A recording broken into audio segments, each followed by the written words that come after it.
Long live the king.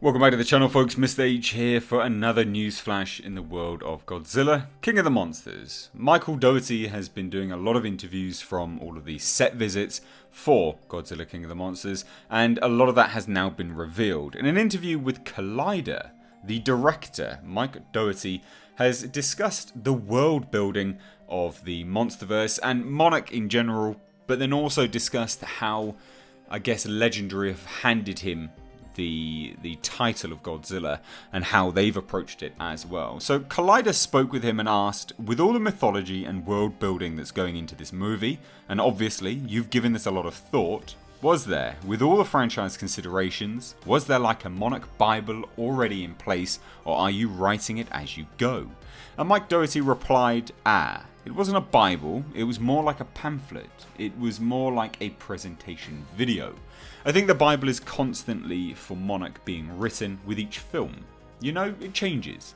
But I really did want this to be the first film that blows open the doors and lets us get a peek behind the curtain, which is why we're shooting in Monarch's headquarters in their underwater base.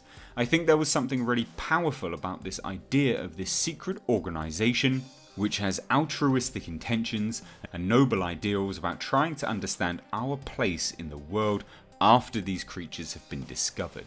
So this will be the first film where you finally get to know some of these scientists on a deeply personal level and understand how they interact with each other and how they interact with the creatures. But yeah, we'll find these things behind the curtain.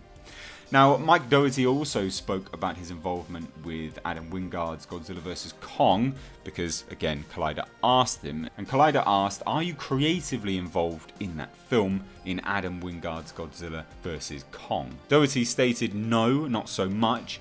I mean, besides sort of laying the groundwork for the organisation and sort of, I hope, developing a visual bible for what Monarch is, which is still developed from Gareth's film. We're keeping a lot of his work intact, the logo and that sort of realistic feel and the technology, we're keeping all of that going. So I'm hoping that sort of gets passed on into the next film.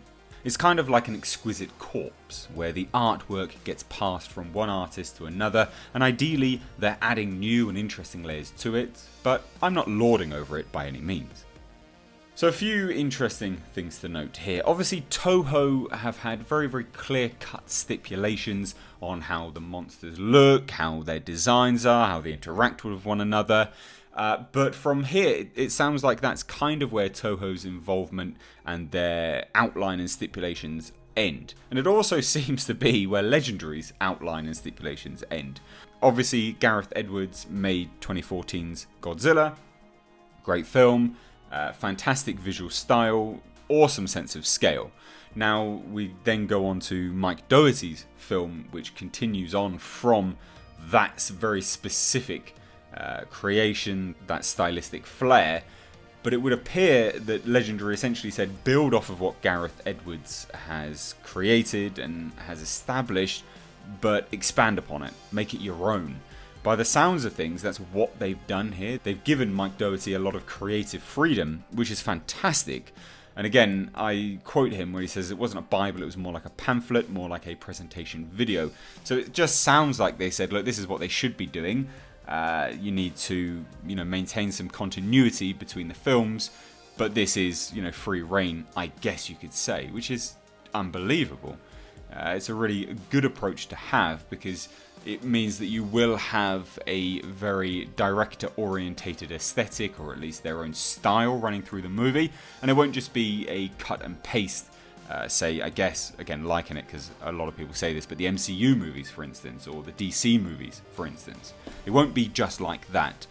There will be a visual style which is unique to each director, which I like. I really like the sound of it, and I think it bodes very, very well. I will also be very, very intrigued by what Mike Dougherty has established.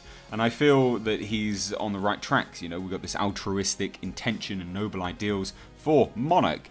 The fact that they've just blown open the doors and said, yep, Monarch now does this, Monarch now does that, etc., etc.